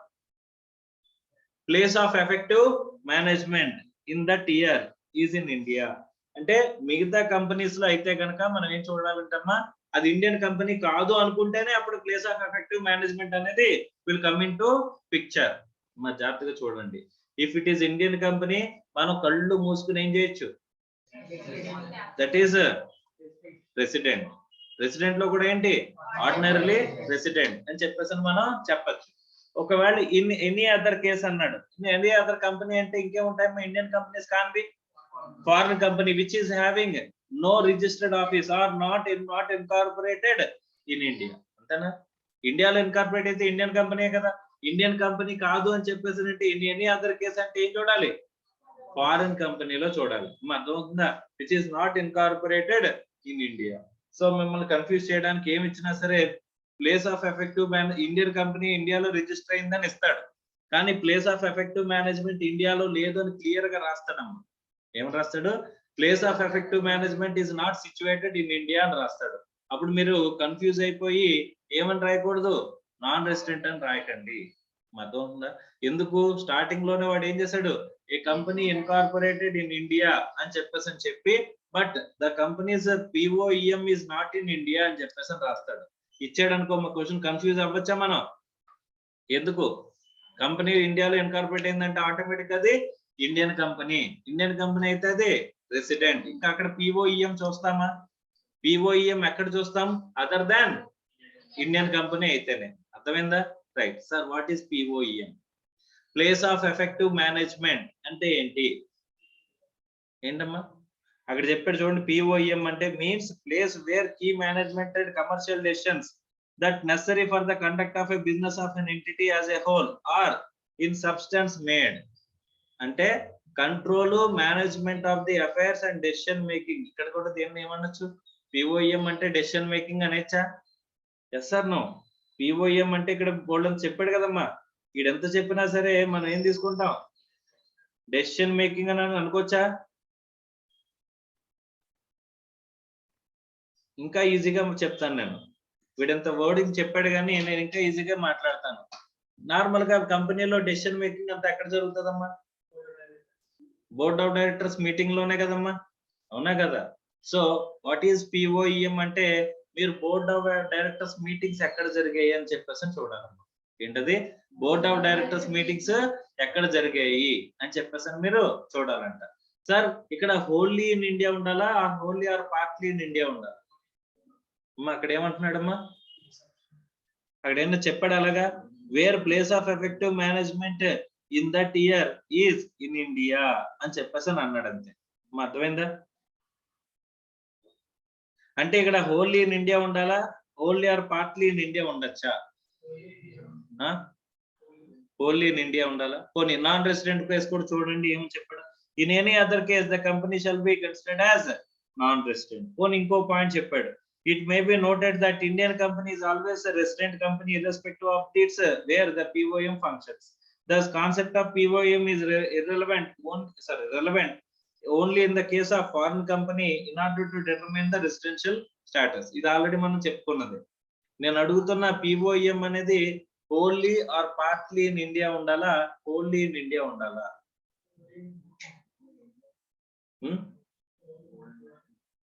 Wholly or partly in India ఉండాలా, లేకపోతే హోల్లీ ఇన్ ఇండియా ఉండాలా? Answer is wholly in India. అర్థమవుతుందా?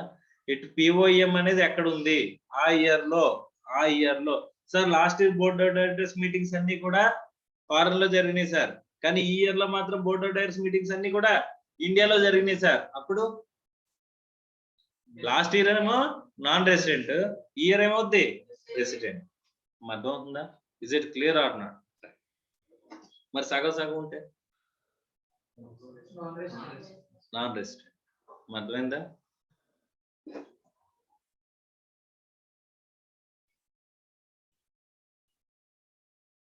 సో కంపెనీ గురించి కూడా రాసుకోవచ్చు కదా ఇలాగ మనం.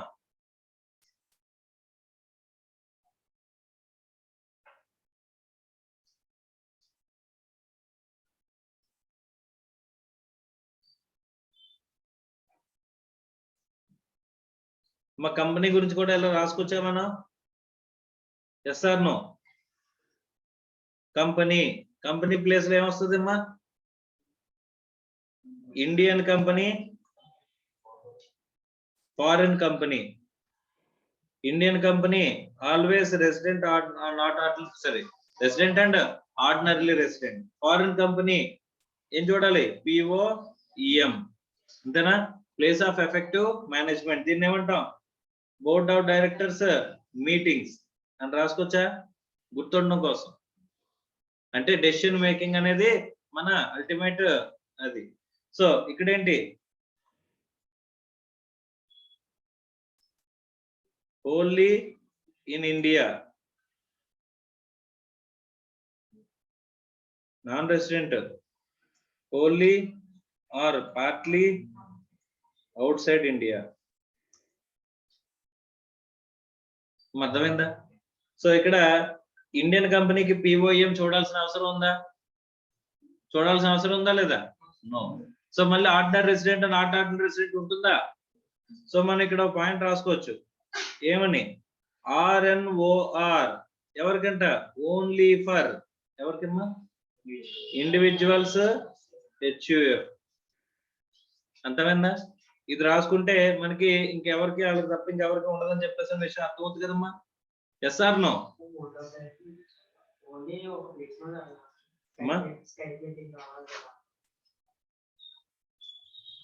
అంటే ఆరిజిన్ అనేది ఎక్కడ జరుగుతుంది అనేది మెయిన్ ఇంపార్టెంట్. ఒకవేళ డిజిటల్ మీటింగ్స్ అనుకుంటే కనుక దానికి ఇంకా ప్రత్యేకంగా రూల్స్ అయితే రాలేదమ్మా.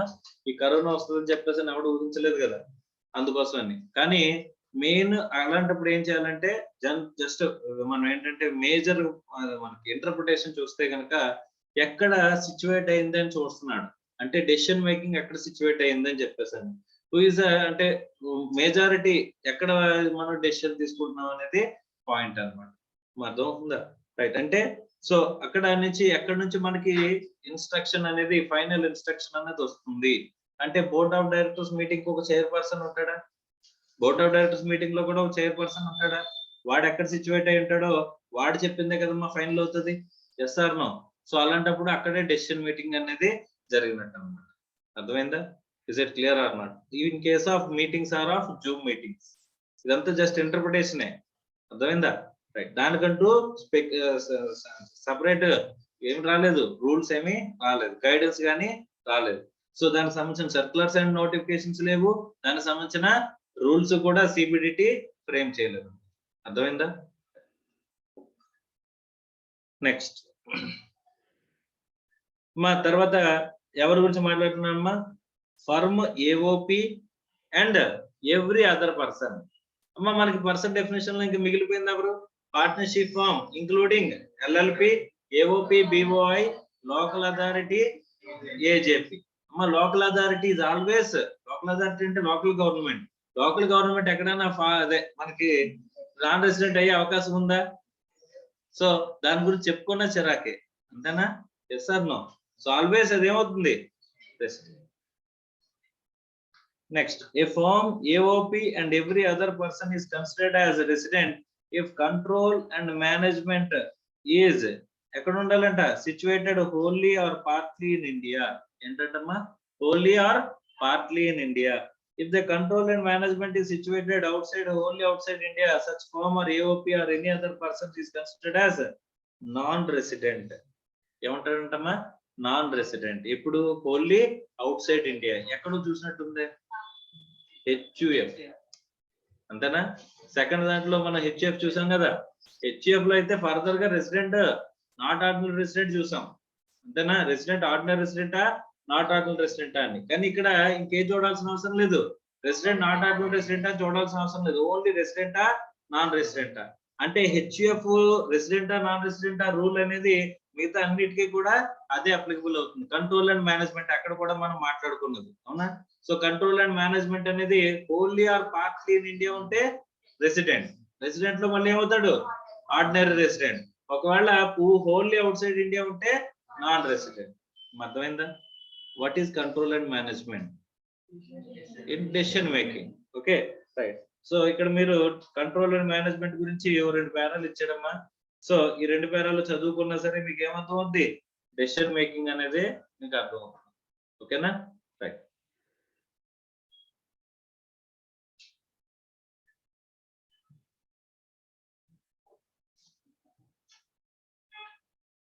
కొన్ని ఒకసారి చూసేద్దాం అది కూడా. Control and management is said to be place where the head and brain of the entity, HUF, firm, AOP or every other person other than company is situated. It does not include day-to-day business by servants or employees or agents. మా decision making లో మనకి day to day activities వస్తాయా? ఎక్కడ పని చేస్తున్నారు, servants ఎక్కడ పని చేస్తున్నారు, వీళ్ళు ఎక్కడ పని చేస్తున్నారు అని చెప్పేసి చూడాల్సిన అవసరం ఉందా? Yes or no? కన్సిడర్ చేయాల్సిన అవసరం లేదు. కానీ ఇక్కడ డే టు డే యాక్టివిటీస్ కాదు, మనకి ఏం చూడాలి? Decision making. అర్థమైందమ్మా?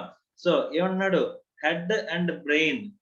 హెడ్ అండ్ బ్రెయిన్ పని చేయడమా, చేయించడమా? చేయించడం అంటే ఏం తీసుకోవాలి? బ్రెయిన్ ఇన్స్ట్రక్షన్ ఇస్తుంది, చేతులు కాళ్ళు పని చేస్తాయి, అంతేనా? Yes or no? Brain instruction ఇవ్వడం మానేస్తే అసలు బాడీ పని చేస్తుందా? ఏ పని చేయదమ్మా, ఇంక్లూడింగ్ తినడం. మీకు ఆకలి అంటే మరి కడుపు పట్టుకుంటారు, అవునా? కానీ నీకు ఆకలి వేస్తుందని చెప్పేది ఎవరు? బ్రెయిన్. అర్థమైందా? సో కడుపు నుంచి దానికి మెసేజ్ వెళ్తుంది, ఆ మెసేజ్ మీకు కన్వే చేస్తుంది. అర్థమైందా? అప్పుడు మీకు you can feel the things. Okay, వాసన వస్తుంది సార్, మంచి వాసన వస్తుంది, చెడు వాసన వస్తుంది, ముక్కు చెప్తుందా మీకు? ఎవరు చెప్తారమ్మా? బ్రెయిన్. అర్థమైందా? సో ముక్కు వెళ్ళి ఎవరికి చెప్తుంది? బ్రెయిన్ కి చెప్తుంది, బ్రెయిన్ వెళ్ళి మీకు చెప్తుంది. అర్థమైందా? సార్ మీరు వేరు బ్రెయిన్ వేరా? మీరు వేరు బ్రెయిన్ వేరా? కాదు కదా, రైట్. సో కాబట్టి బ్రెయిన్ మీరు ఒకటేనమ్మా. హెడ్ అండ్ బ్రెయిన్ అంటే ఏంటి? Decision making or instructions. ఎవరు ఇస్తారు ఇన్స్ట్రక్షన్స్ అనేది ఇక్కడ important. It is not necessary that the place where the registered office is located should be a place of control and management of the entity. Sir, registered office అనేది కాకినాడలో ఉంది, కానీ register ఆఫీసే మీకు decision making కి place అవుతుందా?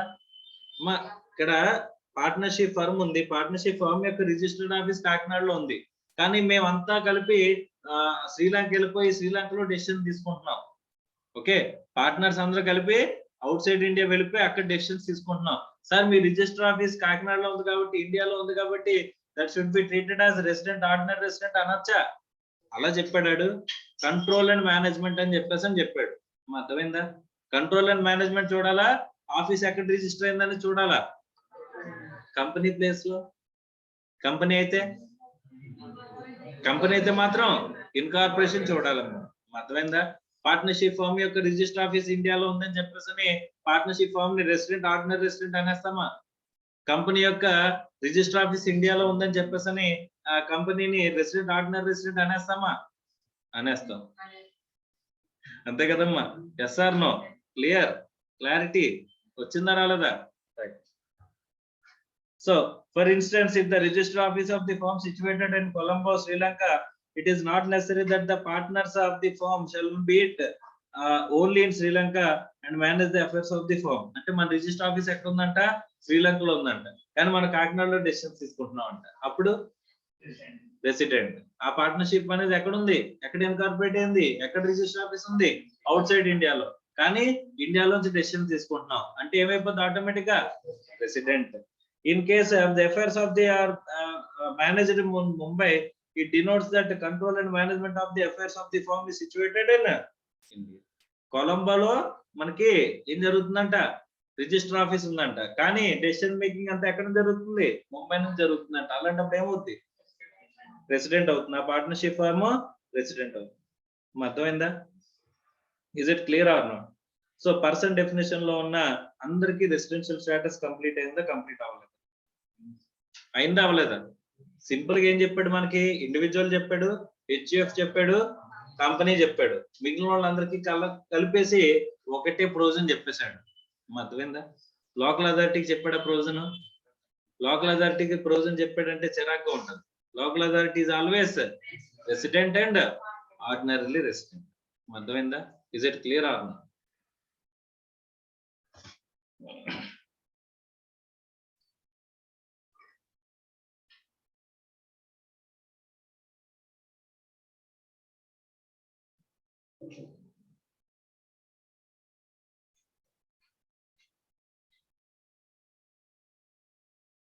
So person definition లో ఉన్న 7 categories గురించి మనం రెసిడెన్షియల్ స్టేటస్ అనేది మాట్లాడుకుందాం.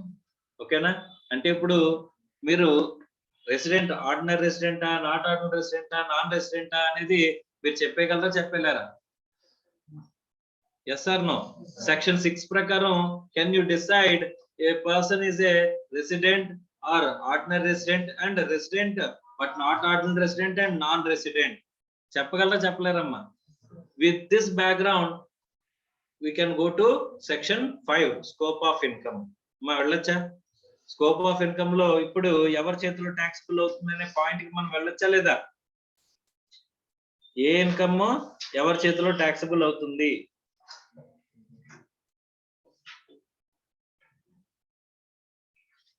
ఇప్పుడు కూడా రెసిడెంట్ అంటే సిటిజన్ అని, నాన్ రెసిడెంట్ అంటే నాన్ సిటిజన్ అని అంటారా? అనొచ్చా? అనడానికి లేదా? అనడం ఎంత పెద్ద తప్పు అర్థమైందా? నేను చెప్పాను స్టార్టింగ్ లోనే, ఇది ఇలా చెప్తున్నాను కానీ ఎలా చెప్పడం అనేది చాలా పెద్ద మిస్టేక్ అని చెప్పేసి చెప్పానా చెప్పలేదా? ఇప్పుడు చెప్పండి, నేను ఎంత పెద్ద మిస్టేక్ చెప్పాను అప్పుడు? Yes or no? Right.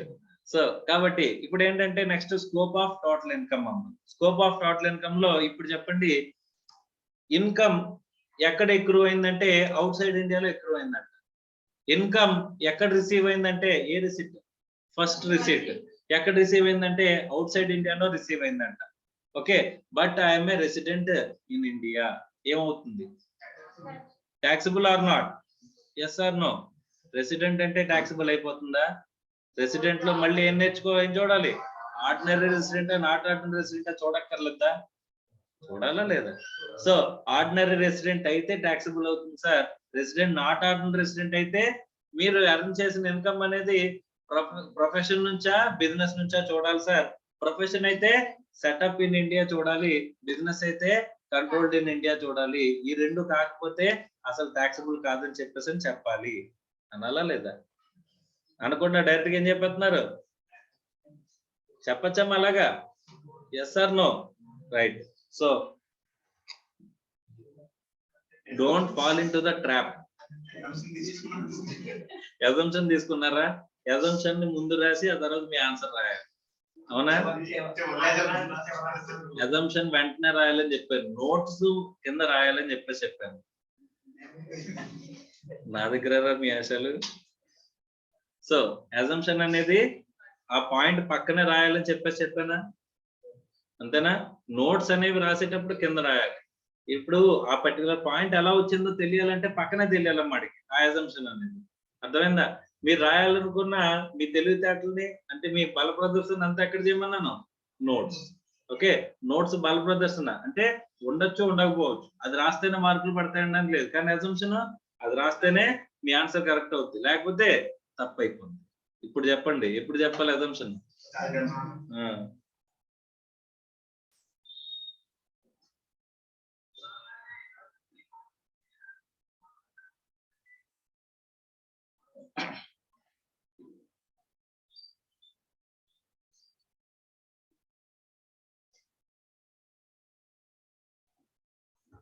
So ఇప్పుడు ఒక క్వశ్చన్ అమ్మ, స్టార్టింగ్ లో ఒకసారి అడిగాను ఇదే question.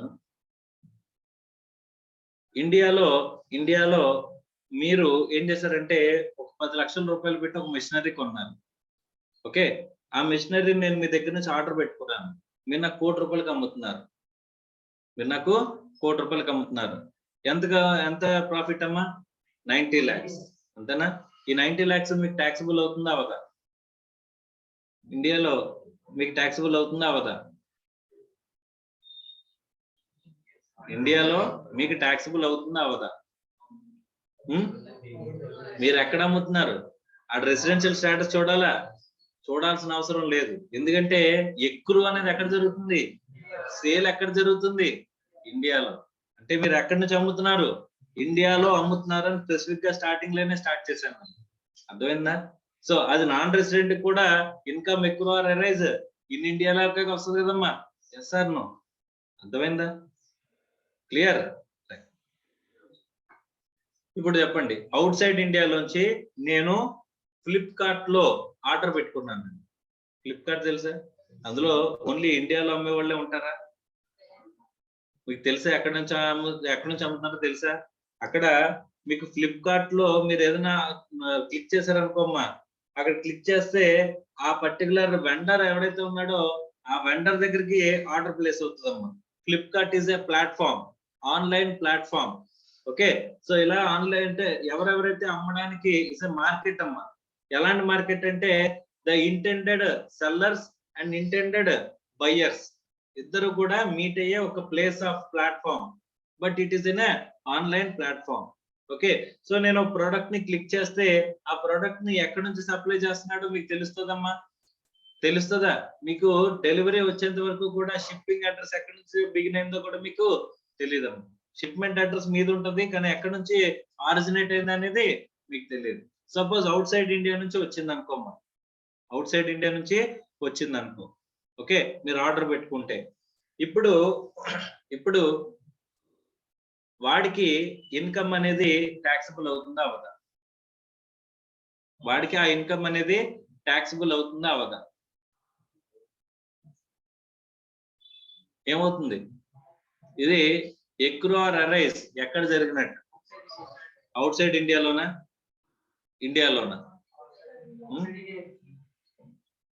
Out side India or India? పోనీ అవుట్ సైడ్ ఇండియా అనుకుంటే వాడికి ఇండియాలో ట్యాక్సిబుల్ అవ్వాలా అవసరం లేదా? అడమ్మింది అక్కడికి, ఇండియాకి. అంతేనా? ఇండియాలో వాడి దగ్గర నుంచే కదా ఇప్పుడు నేను ₹1,00,00,000 పే చేస్తే నేనే కదమ్మా పే చేస్తాను. అవునా? నేనే కదా ₹1,00,00,000 పే చేస్తాను. వాడికి పడిన కాస్ట్ ఎంత? 10 లక్షలే కదా. అంటే మిగతా 90 లక్షలు ఏమవుతుంది వాడికి? ప్రాఫిట్. అంటే ఇండియా నుంచి డబ్బులు వెళ్ళిపోతున్నాయి. ప్రాఫిట్ అనేది ఇండియా నుంచి మూవ్ అయిపోతుంది. ఇప్పుడు ఆ ట్రాన్సాక్షన్ ని ట్యాక్స్ చేయగలమా చేయలేమా?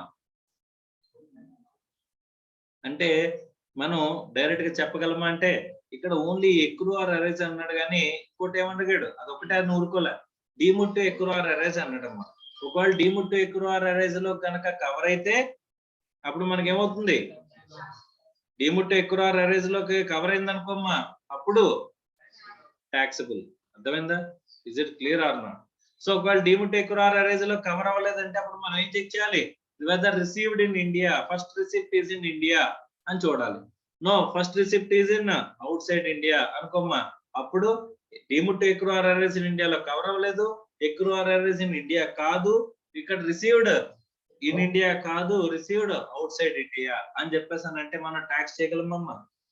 Income accrue or arise outside India and received outside India అన్న కేసులోకి వచ్చేస్తుంది. అన్న కేసులో ఎవరి చేత మాత్రమే మనం ట్యాక్స్ చేయగలం?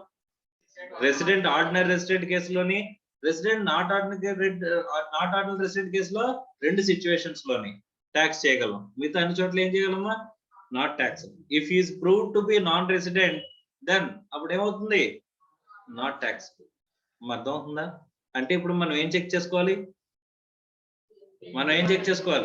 Deemed to be received check చేసుకోవాలి, deemed to be accrue or arise in India check చేసుకోవాలి. అర్థమైందా? సో ఇక్కడ సెక్షన్ 7 సెక్షన్ 9 ఈ రెండింటిని మనం చూడాలంటమ్మా. ఈ రెండు చూసేసామనుకోమ్మా, అప్పుడు ఏమైపోద్ది? ఈ టేబుల్లో ఉన్న ప్రతిదీ మనకు అర్థం అవుతుందా అర్థం కదా? ఇక్కడ ఈ టేబుల్లో ఉన్న మనకి ఇంకా ఇప్పుడు రెసిడెన్షియల్ స్టేటస్, రెసిడెంట్ ఆర్డినరీ రెసిడెంటా, నాట్ ఆర్డినరీ రెసిడెంటా, నాన్ రెసిడెంటా అనేది ఇప్పుడు మనం డిసైడ్ చేసేయగలుగుతున్నాం. ఇంకా మనకి తెలియాల్సింది ఏంటి? ఇక్కడ సెక్షన్ 7 సెక్షన్ 9 ఈ రెండు కనుక మనం నేర్చేసుకుంటే ఇంకేం కంప్లీట్ అయినట్టమ్మా? ఈ section scope of income section 5 అనేది కంప్లీట్ అయిపోయినట్టే కదా? Yes or no? సో అప్పుడు మనం డిసైడ్ చేయొచ్చా ఏ ఇన్కమ్ ట్యాక్సిబుల్ అవుతుంది, ఏ ఇన్కమ్ నాట్ ట్యాక్సిబుల్ అవుతుంది అని చెప్పేసి అని క్లియర్ గా చెప్పగలుగుతారా, చెప్పలేరా? Yes or no? Yes, we can decide which income is going to be taxable and which income is not going to be taxable. అమ్మా అర్థమైందా? ఆ తర్వాత ట్యాక్స్ క్యాలిక్యులేషన్ చేస్తాం, అంతేనా? Yes or no? అమ్మా ఫస్ట్ ఆఫ్ ఆల్ మనం assessment year అదే previous year complete అయిపోయి అసెస్మెంట్ ఇయర్ లో కలగానే ఏం చేయాలనుకున్నాం? రెసిడెన్షియల్ స్టేటస్ డిసైడ్ చేయాలనుకున్నాం. ఆ తర్వాత ఏం డిసైడ్ చేయాలనుకున్నాం? ఏ ఇన్కమ్స్ ట్యాక్సిబుల్ అవుతాయి, ఏ ఇన్కమ్స్ నాట్ ట్యాక్సిబుల్ అవుతాయి డిసైడ్ చేయాలనుకున్నాం. ఆ తర్వాత దేంట్లోకి వస్తామమ్మా? ఆ తర్వాత ఏంట్లోకి వస్తాం? ఇప్పుడు సెక్షన్ 6 ఫస్ట్ చూడాలమ్మా. సెక్షన్ 6 తర్వాత సెక్షన్ 5. ఆ సెక్షన్ 5 లో ఏ ఇన్కమ్స్ ట్యాక్సిబుల్ అవుతాయి తెలిసిన తర్వాత ప్రీవియస్ ఇయర్ లో అర్న్ చేసిన ఇన్కమ్ ని అసెస్మెంట్ ఇయర్ లో ట్యాక్స్ కట్టాలి కాబట్టి సెక్షన్ 4 లోకి వెళ్తామమ్మా, అంతేనా? సెక్షన్ 4 లోకి వెళ్ళిన తర్వాత మనం ఏం చేయాలి? ఇన్కమ్స్ ని డివైడ్ చేయాలి. ఎన్ని హెడ్స్ లోకి? ఏవైతే ఇన్కమ్స్ ట్యాక్సిబుల్ అవుతాయని చెప్పేసి మనం కంక్లూజన్ కి వచ్చామో వాటిని 5 హెడ్స్ లోకి మనం తీసుకెళ్ళాలి. బేస్డ్ ఆన్ దేని బేస్ చేసుకుని? చార్జబిలిటీ సెక్షన్స్ ని బేస్ చేసుకుని, అంతేనా? ఆ చార్జబిలిటీ సెక్షన్స్ ని బేస్ చేసుకుని ఆ హెడ్స్ ఆఫ్ ఇన్కమ్ లోకి తీసుకెళ్తాం.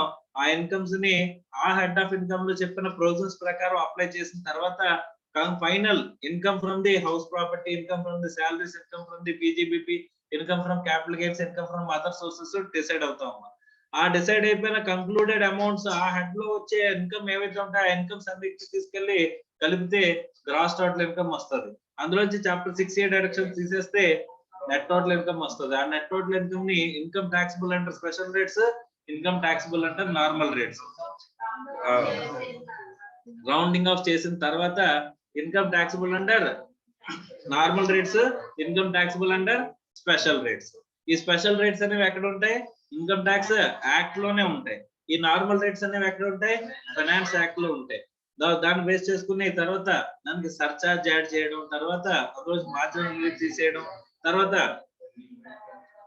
ఏం చేయడం?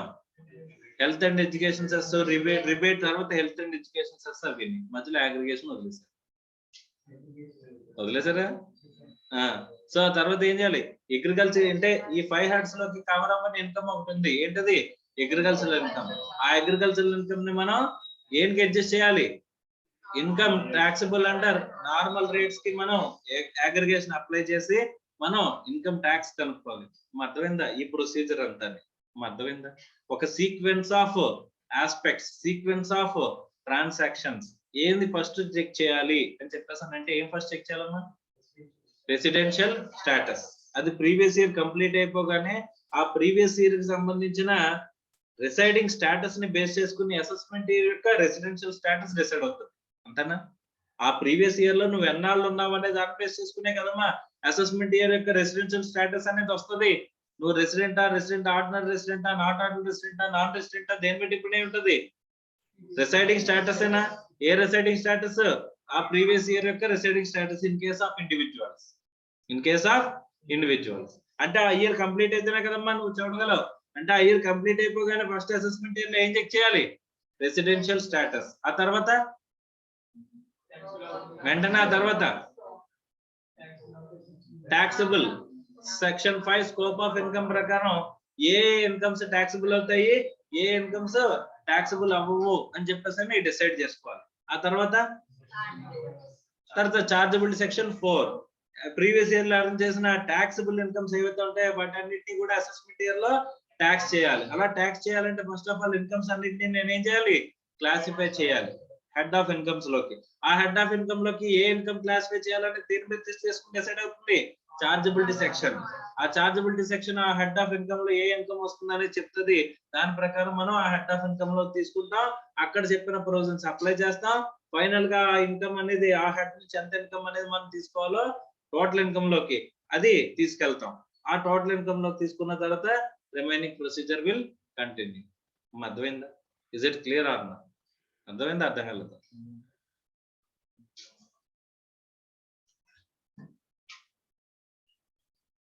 సో మనం ఎప్పుడు ఎందుకు ఏం చేస్తున్నాం అనేది ఎప్పటికప్పుడు ఏముండాలి? ఐడియా అనేది ఉండాలి. స్కోప్ ఆఫ్ ఇన్కమ్ సెక్షన్ 5 అయిపోయిందా మనకి? అవలా. ఏమేమి నేర్చుకుంటే అయిపోతుంది? ఇన్కమ్ రిసీవ్డ్ ఇన్ ఇండియా నేర్చుకోవాలి. తర్వాత income deemed to accrue or arise in India అంటే ఏంటి అనేది నేర్చుకోవాలి. ఏది సెక్షన్స్ చూడాలమ్మా మనం? Section 7, section 9. ఈ రెండు కూడా నెక్స్ట్ క్లాస్ లో చూద్దామమ్మా. ఈ రెండు కూడా కాన్సెప్ట్ మొదలెట్టామంటే కంప్లీట్ అవ్వదు. ఇప్పుడు ఉన్న తక్కువ టైంలో కంప్లీట్ అవ్వదు. సో